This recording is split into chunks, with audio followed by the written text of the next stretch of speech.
We have a massive injury update that's leaving a lot of Mavericks fans pretty concerned.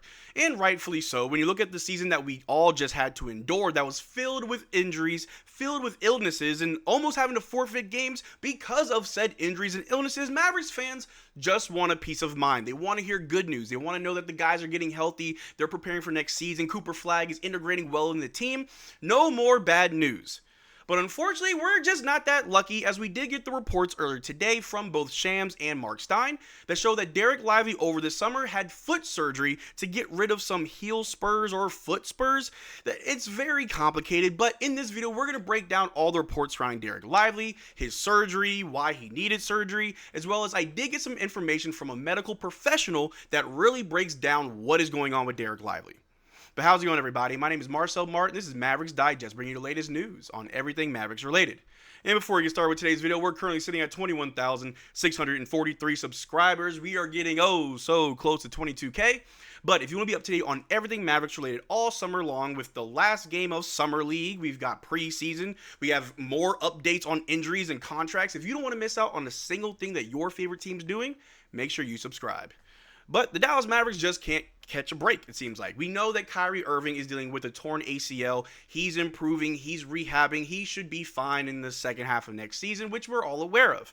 But just about a week ago, we did find out that Anthony Davis had to have surgery to reattach a retina. We went over that in a previous video where he's going to be fine. He'll be back by training camp, and if anything, this will just help him next season to maybe hit more of his threes and more of his free throws.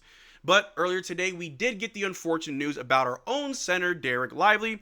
And the report goes, Dallas Mavericks center Dereck Lively has undergone surgery to clean up bone spurs in his right foot, sources tell ESPN. He is expected to be healthy for training camp. So there is good news. It's not all doom and gloom bad news. We do know that he will be back in time for training camp, which is perfect. By the time the season comes, as long as everything goes smoothly, we'll have nothing to worry about. This report will probably be an afterthought to many Mavericks fans.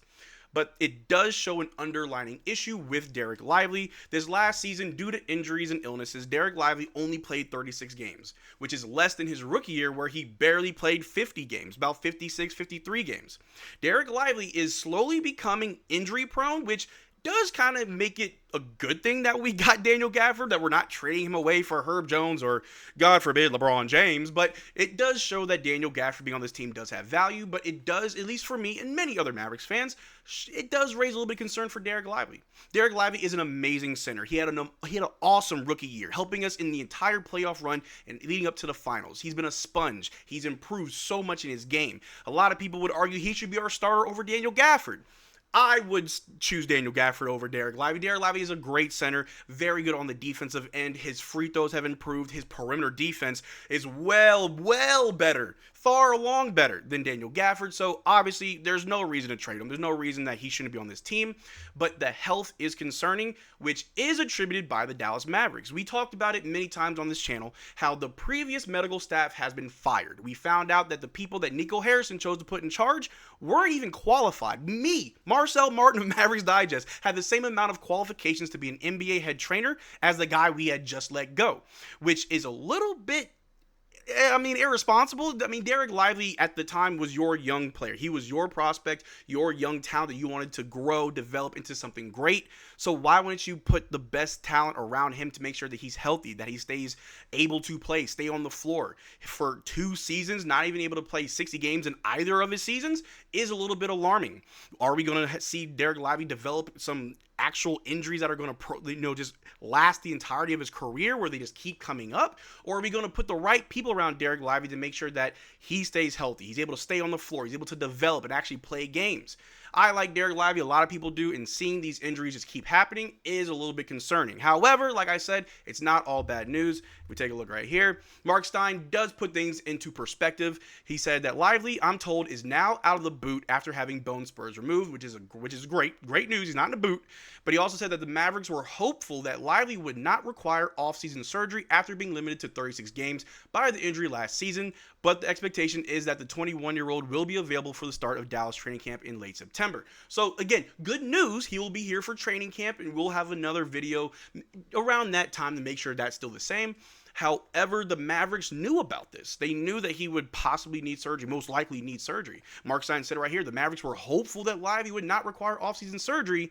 But he did, and I don't know why the Mavericks are hesitant to do surgery. It's offseason. Let Dereck Lively go get surgery. Let him go fix his foot. The Dallas Mavericks have shown us last season that when it comes to the medical staff, the medical side of everything, injuries and how we rehab players, how we allow them to come back when they're ready, the Mavericks are doing a very poor job last season, and it's starting to look like that really hasn't changed. And although we do have someone new in-house, which we'll get to later in this video, the Dallas Mavericks have to do right by the young players. I think Nico Harrison should not be heavily involved on the medical side. If someone's telling you that Cooper Flagg needs to sit for a month, you let him sit for a month. There's no reason to rush anybody back from injury that will just add to those injuries. We saw Derrick Lively go down the injury, a really nasty one on his ankle earlier in the season.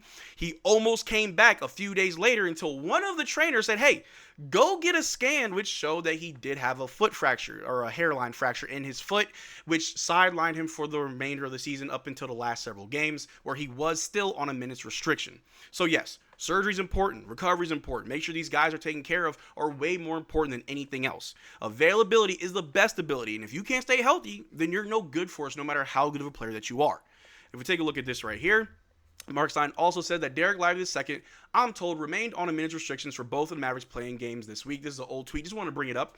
He said that among the topics covered Nico Harrison's roundtable with selected Dallas media members was an ESPN McMahon question about the handling of Lively's injury. So just to bring this old report back up that, yeah, Dereck Lively came back after being sidelined with that ankle fracture, that foot fracture, but then also while coming back, he was on minutes restriction. I understand we didn't want to have to forfeit games. We were dealing with a lot of injuries. If you could just play for 10 minutes, you were going to suit up for the Dallas Mavericks. We were not trying to forfeit games because that would obviously look like we were trying to tank. That we're trying to throw games to try to get Cooper Flagg. But that does just paint a bigger picture. Are we taking care of our players? I mean, we got Kyrie Irving who's rehabbing his ACL. We have Anthony Davis who's dealing with a detached retina as he just got surgery. Dereck Lively just now getting surgery. Now, these are good things. It's not a bad thing. They're getting surgery. They're getting taken care of. But these should be priorities, not something that you put off until the offseason. I understand you don't want to throw games. You don't want to forfeit games. But health should be the number one thing. What if something worse happened to Dereck Lively or Anthony Davis or Kyrie to where they have to miss the entirety of next season? That just doesn't sound responsible. But like I said, I did have a medical professional break it down for me. I'm going to show you exactly what I was told that really puts things into perspective. If we take a look right here, I was told this. He said, so let me preface this by saying Shams is infamous amongst medical professionals because his reports are super unclear medically. There are 26 bones in the foot, all of which technically could have been bone spurs, but there is a variation in any potential recovery timeline depending on the localization of the spurs. My best guess would be this is a case of calcaneal heel bone spurs. As a calcaneus, I'm sorry, I'm not a medical professional, is among the most common places to have bone spurs. Recovery would be 6 weeks to 3 months, with the 6 weeks being the more likely scenario if the surgery only involved bone spur resection. He also followed up by saying, so I had also asked, how serious is this? Is something that we should be worried about? How did this happen? Is this relative to the injury that we saw earlier in the season? And I was told, so this is where NBA reporting stinks. His fracture was said to be in his right ankle, no bone specified, and the spurs in his right foot without specifying the bone. They could be related in that stress fracture and bone spurs both are caused by repetitive force/impact on a specific area of the body. More or less, they are wear and tear injuries. But bone spurs rarely occur acutely and normally are caused by the aforementioned chronic force process. Therefore, the RT or the right ankle CT Lively had, which allowed diagnosing the stress fracture, would have almost certainly included the bone spurs, especially if they are in the heel. Less so if the spurs are in bones closer to his toes. So this is unfortunately would be another black mark against the medical staff. All that to be said, this is something that happened because of something else. Dereck Lively had that ankle fracture, and then it caused bone spurs. But this isn't something to worry about. He's not going to have to walk funny, but it's good that we got them removed. And like I said earlier in the video, we do have someone much better in-house that should fix a lot of our medical issues. A lot of people have been asking if we fixed our medical staff, and I did find the answer. This is actually an old report that may have flown under the radar, but we did find out that just in, the Dallas Mavericks are hiring Bulls head strength and conditioning coach Jeff Pulse to their training staff. League sources tell me. A highly respected figure around the league, Pulse brings years of experience and reputation for elite player development and care. And you can take this with a grain of salt because I know the Chicago Bulls had health issues on their own roster, especially with Lonzo Ball. However, if he's been around the league for a while, he has experience. That's more than what the last guy had. It's more than what I have because I had as much experience as the last guy. So all in all, we've got improvements everywhere. We've talked about the players that we've added in D'Angelo Russell and Cooper Flagg as well, Ryan Nembhard and Miles Kelly, and Dwight Powell, of course. He opted into his player contract or his player option, so we got good players. We also have a better staff. I covered it heavily on this channel of all the coaching changes that we've made. We have a much more experienced coaching roster as well as the training staff. So even though Derrick Lively had to get surgery, even though AD had surgery, Kyrie Irving's rehabbing his ACL, things aren't that bad. We're taking care of the problems now, so they're not problems in the future. But let me know what you think in the comment section down below. Do you think that this is just a small sign of what's to come with Dereck Lively, that he is going to be injury prone for the future? Or do you just think like me that he's fine? He's getting surgery, fix all the problems now, so by the time the season starts, he'll be ready to go. We have about 98 days left until the regular season, so these guys have plenty of time to rest. But I'm glad you made it this far to the video. Make sure to check out our Twitter and Discord. Links in the description below. And as always, y'all take care, drink water. Peace.